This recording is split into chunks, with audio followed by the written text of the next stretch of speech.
भारत माता की। मैं पहले लाक्सको जी का चेयरमैन अशोक टोडी जी को, डायरेक्टर साकेत टोडी जी को, यहाँ जो उद्योगपति आया है, खास करके हमारी सैम बेरियाल जी, सज्जन भजनका जी, राधेश्याम जी, और बंगाल का विकास तरक्की के लिए जो हमारी बंगाल का इंडस्ट्रियलिस्ट, जाने माने बिजनेसमैन, उद्योगपति से लेकर जिन्होंने बंगाल में प्रगति का साथ अपने पूरा जीवन को जोड़ के काम कर रहा है, मैं कोटि कोटि आप सबको वंदन करता हूं, आभार प्रकट करता हूं। আমাদের মধ্যে উপবিষ্ট আছেন আমার প্রধান পরামর্শদাতা তথা রাজ্যসভার সাংসদ, যিনি আমাকে শপথ নেওয়ার পর থেকেই পশ্চিমবঙ্গে বিনিয়োগ, কর্মসংস্থান এবং শিল্পায়নে যে রুক্ষতা বা যে খরা এসেছে, যা আজকে নয়, 15 বছরে নয়, 34 বছরের কমিউনিস্ট রাজত্বের সময় থেকেই ধীরে ধীরে শুরু হয়েছে, সেটাকে কাটিয়ে ভারতবর্ষের যিনি শিল্পমন্ত্রী হিসেবে গোটা দেশে শিল্পায়নের জোয়ার আনতে চেষ্টা করেছিলেন, যার আশীর্বাদে এই পশ্চিমবঙ্গ প্রদেশ তৈরি হয়েছে ডক্টর শ্যামাপ্রসাদ মুখার্জি, সেই স্বপ্নকে পূরণ করার ক্ষেত্রে যিনি আমাকে সবচেয়ে বেশি অনুপ্রাণিত, উৎসাহিত করছেন, রাজ্যসভার সাংসদ শ্রমিক ভট্টাচার্য, তাকে আমি আন্তরিক শ্রদ্ধা এবং কৃতজ্ঞতা জানাই। আমাদের মন্ত্রিসভার মাননীয় শিল্পমন্ত্রী, এই রাজ্যের রাষ্ট্রবাদী আন্দোলনের অত্যন্ত পরিচিত মুখ, সম্মানীয় তাপস রায়, লড়াকু নেতা, মাননীয় মন্ত্রী শ্রম ও পরিবহন দপ্তর, প্রাক্তন সাংসদ অর্জুন সিং, কৃতি চিকিৎসক এবং জনপ্রিয় মন্ত্রী স্বাস্থ্য দপ্তর ডাক্তার শারদ মুখার্জি, শিল্প সচিব সিনিয়র আইএস বন্দনা যাদব মহোদয়া, এখানে উপবিষ্ট হুগলি জেলার জেলা শাসক মহোদয়, চন্দননগর পুলিশ কমিশনারেটের সিপি এবং হুগলি রুরালের এসপি, এখানে অনেক বিদ্বজন এবং আমার কলিগ এমএলএরা আছেন, দীপাঞ্জন গুহ, স্বরাজ ঘোষ, তুষার মজুমদার, আমি প্রত্যেককে এবং বিশেষ করে আপনারা অনেকক্ষণ ধরে এই কর্মসূচিতে অংশগ্রহণ করেছেন,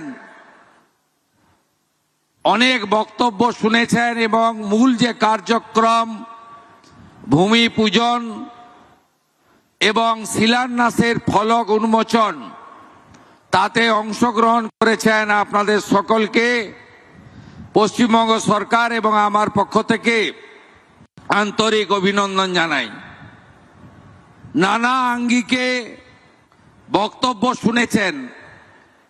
Saket Todi, young director of this great organisation, তিনি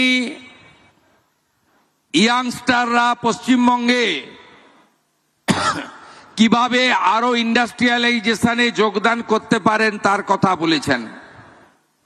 মাননীয় অশোক টোডিজি, তিনি পশ্চিমবঙ্গকে আবার আগের জায়গায় নিয়ে যেতে চেয়েছেন, বাংলা আবার বিনিয়োগে ভারত সেরা হবে, এবং তিনি বলেছেন ভয়ে আউট, ভরসা ইন। শ্রমিকদা শুধু বাংলায় অন্য প্রদেশ থেকে বা বাংলায় থাকা শিল্পপতিদের বিনিয়োগ নয়, আন্তর্জাতিক শিল্পায়ন এখানে হবে, ফরেন ডাইরেক্ট ইনভেস্টমেন্ট আসবে, তার স্বপ্ন দেখিয়েছেন, পূরণ করার দায়িত্ব আমাকে দিয়েছেন। তাপস রায় মহোদয় তার শিল্পমন্ত্রী হিসেবে লক্ষ্য উদ্দেশ্য বলেছেন। আমি কথাগুলো আর রিপিট করব না। আমি আপনাদের কাছে প্রথমত বলবো, ডবল ইঞ্জিনের সুফল আপনারা পাবেন।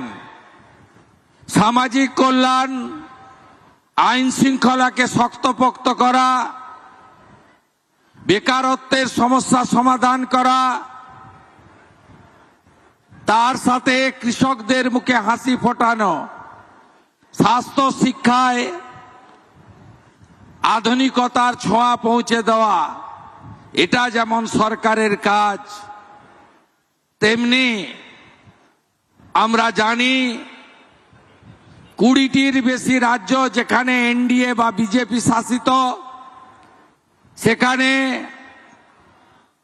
শিল্পায়ন, বিনিয়োগ, কর্মসংস্থান আর পরিকাঠামো উন্নয়ন এবং শিল্পকে কেন্দ্র করে অ্যান্সিলিয়ারি যে জোয়ার আপনারা দেখছেন, বিশেষ করে গুজরাট, উত্তরপ্রদেশ, মহারাষ্ট্র, এনডিএ রুল অন্ধ্রপ্রদেশ, এমনকি আসাম পর্যন্ত আজকে পুরো পরিবেশ বদলে দেওয়ার কাজ করছে। আমি অনেকগুলো আলোচনা চক্রে বলেছি, এই রাজ্যে 3টে বেহাল অবস্থার হাল ফেরাতে হবে। একটা হলো আইন শৃঙ্খলার পরিবেশ, সিন্ডিকেট, কাটমানি, তোলাবাজি, দাদাগিরি, সব জায়গায় রাজনীতিকরণ। এই জায়গা থেকে আমরা 2 মাসে বেরিয়ে এসেছি অনেকটা, আমরা অনেকটা বেরিয়ে আসতে পেরেছি, এটা আমরা কন্টিনিউ করব। আর ডানকুনিতে লম্বা লাইন করে ট্রাকে কেউ হাত পাতে না, লাক্সকোজির কারখানায় এসে মে মাসের 4 তারিখের পরে কেউ আসেনি যে আমার মান্থলিটা দিয়ে দিন।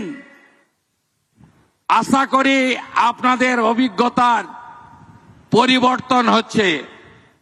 Industry friendly, business friendly environment তখনই তৈরি হয় যখন আইন শৃঙ্খলা ঠিক থাকে। এক্ষেত্রে এই সরকার শিল্পপতি, বিনিয়োগকারী, বিজনেসম্যানদের সাথে ছিল, আছে, ভবিষ্যতেও থাকবে। এতটুকু চিন্তা করবেন না। দুটো একটা ছোট্ট ঘটনা, সাথে সাথেই কোথাও শ্রমিকদা, কোথাও আমার হস্তক্ষেপ হয়েছে, আমরা ব্যবস্থা নিয়েছি। আমাদের সংকল্পপত্র, আমরা যে কথাগুলো বলে মানুষের আশীর্বাদ নিয়েছি, এই ক্যাম্পেইনকে লিড করেছেন যশস্বী প্রধানমন্ত্রী নরেন্দ্র মোদীজি। সেখান থেকে এই সরকারের কোনো বিচ্যুতি হবে না, আমি প্রথম বলে রাখলাম।